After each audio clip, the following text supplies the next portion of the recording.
자, 반갑습니다. 네, 최관장입니다. 오랜만에 그 기술 영상 촬영합니다. 제가 말씀드리고 싶은 거 계속 저희가 이제 업어치기 관련된 영상들 굉장히 많이 올라오고 있고 허벅다리도 마찬가지고 이 부분은 유도의 한판의 꽃이 허벅다리랑 업어치기가 좀 멋있게 보여지기 때문에 대부분의 유도하시는 분들이 그것을 목표로 가고 있습니다.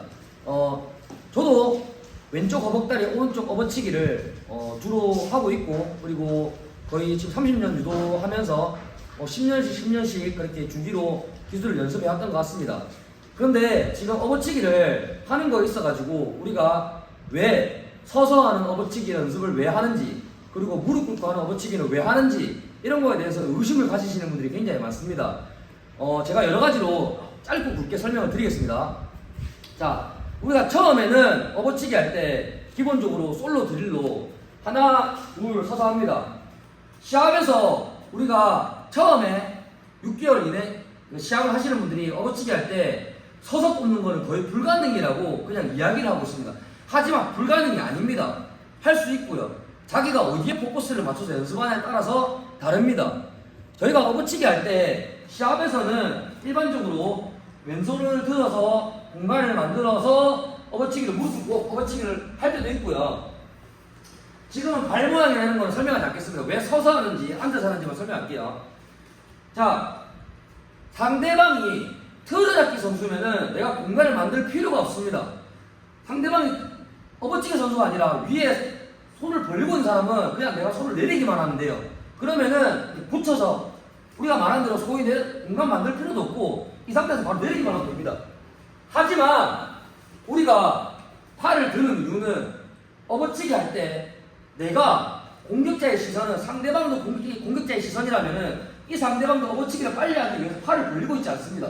다 기본적으로 업어치기를 하기 위해서 최적화하기 위해 팔을 붙이고 있습니다. 그래서 이 공간이 없으면은 업어치기를 하는 것 자체가 힘듭니다. 왜? 상대방도 이 손을 중요하기 때문에 땡기고 있고 나도 업어치기를 들어야 되는데 이 손 붙어있기 때문에 업어치기 이 상태에서 들어가는 것 자체가 힘들어요. 그래서 우리는 연습할 때 팔을 자꾸 들어서 공간을 만드는 거를 연습을 합니다. 왜? 저 같은 경우는 1년 이상 되면은 뭐 그렇게 딱 정확히 기준을 정하기는 힘들지만은 내가 업어치기를 봤을 때 우리가 심사를 볼 때, 승급심사를 볼 때 저 정도 탄력, 좀 더 파워, 저 정도로 안전하게 들어가는 모습이 보이시면은 그렇게 하면 그렇게 앉아서 확 들어가야 된다. 공간이 없어서 들어갈 수 있다 하지만은 유도 처음 하시는 분들이 3개월 안 되신 분들이 6개월 안 되신 분들이 업어치기를 공간에 없는데 들어가는 거는 하기가 힘듭니다. 제가 말씀드리지만 불가능하다고 저는 봅니다. 왜? 업어치기를 한 다음에 우리가 배워야 될 기술들이 여러 가지가 있습니다. 업어치기 다음에 업어치기를 공간을 들어서 동작을 최대한 몸에 힘을 크게 써서 상대방이 넘어가려고 하지 않을 때 업어치기를 넘어가려고 하지 않을 때 뒤로 중심을 줄 때 안기축을 거는 유능제강의 모습을 저희는 계속 1년, 2년, 3년, 4년 유도가 2단, 3단 쌓일 때까지 그걸 알려드려야 되는 의무가 있기 때문에 그런 힘의 원리를 이야기해서 공간을 이용해서 상대방을 힘을 자꾸 이용해서 기술 거는 걸 하려면은 업어치기 다음에 안기축을 하듯이 그걸 하려면은 이걸 알아야 돼요. 공간 인지를. 내가 지도자가 아니라면은 생활식으로 하는 사람들은 그걸 잘 모른단 말입니다. 그래서 저희는 그걸 베이직하게 기본적으로 하나하나 알려드리는 겁니다. 그러면 지금 봐봐. 왜 서서 업어치기 연습을 하냐?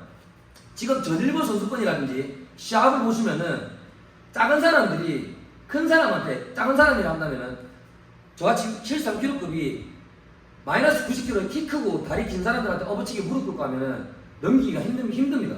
기본적으로 나도 데드리프트를 120 친다면은 그 사람도 데드리프트를 120 친다면은 그만큼 지금은 이 친구는 다리가 좀 얇지만은 키 큰 사람이 있으면은 우리가 무릎 꿇고 업어치기 딱 들어가면은 지금은 저희가 이 허리가 다 다이지만은 다리가 긴 사람들은 하지가 다이지 않습니다.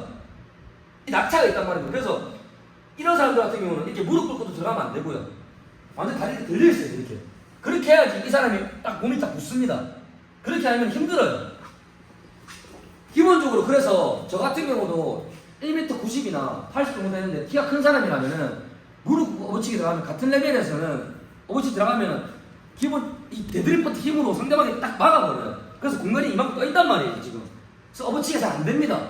거기서도 진짜 잘하시는 분들은 무릎을 꿇었다가도 다시 일어나서 밀면서 넘긴단 말이에요. 그게 힘듭니다. 그래서 저도 단체전 시합이 있고 이번에 전 일본 선수권 세계 선수권의 영상도 보면은 66kg나 73kg급이 헤비급을 넘기는 경우는 무릎 꿇고 업어치기를 하지 않습니다. 다 더 키가 크겠죠. 집이치고 작지만 제가 설명을 못 하겠어요. 자, 서서 크면은 내가 공간을 딱 붙여야 되기 때문에 일반적으로 큰 사람이랑 대결할 때는 내가 서서 이렇게 딱 붙이면은 이게 내가 무릎 꿇었을 때 그런 느낌이랑 섰을 때 느낌이랑 비슷합니다. 그래서 이 서서 하는 업어치기를 연습하는 이유는 저희가 평생 이렇게 같은 체격끼리만 유도를 하지 않는단 말입니다.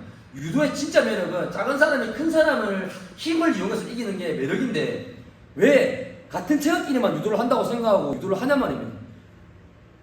우리나라에서는 아직 앱솔루트, 그러니까 무제한급 시합이 없습니다. 다칠까봐, 무서워할까봐, 부상의 위험. 하지만 일본에서는 전통적으로 그 전체급을 가리는 시합이 있습니다. 그거를 만약에 저희가 실전으로 본다면은 부상의 위험을 무릅쓰고 내가 유도에 대한 진짜 유도의 미를 보여준다면 그런 시합 영상을 보면은 무릎 꿇고 안 나는 걸 바로 알 수 있습니다.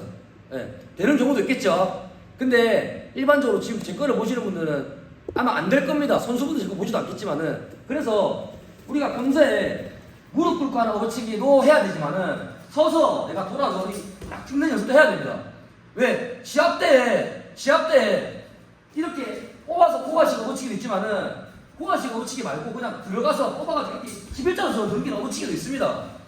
업어치기의 종류는 굉장히 많습니다. 양팔 업어치기, 한팔 업어치기, 매깃 업어치기, 소매들 업어치기, 그리고 업어대 떨어뜨리기, 무릎 꿇는 업어치기. 업어치기 종류가 굉장히 많은데 그 업어치기에 맞춰서 기술 연습을 해야 되는 거지 무릎 꿇고 하는 업어치기만 업어치기가 아닙니다. 그렇게 하면은 기술이 그냥 매발 유도랑 똑같습니다. 그러니까 그렇게 생각하지 마시고 서서 할 때의 업어치기 연습 방법이 있고 무릎 꿇고 하는 업어치기 연습 방법이 있고 여러 가지 상대가 있습니다. 그거를 생각하셔가지고 여러분들이 3개월하고 유도 그만둘 게 아니라면 6개월하고 유도 그만둘 게 아니라면은 그거를 잘 인지하셔가지고 롱런하시는 유도를 했으면 좋겠습니다. 그리고 궁금하시면 댓글 달아주시면은 그 다음에 제가 왜 이 몸을 써야 되지 이런 거는 영상을 남겨드리겠습니다. 다른 질문 있으십니까? 질문 있습니다. 네. 어깨를 치기는 어떤 상황에서 어떻게 들어가야 제일 좋은지 그러면 이거는 영상 딱 끊고 제가 업어치기 올렸습니다. 네.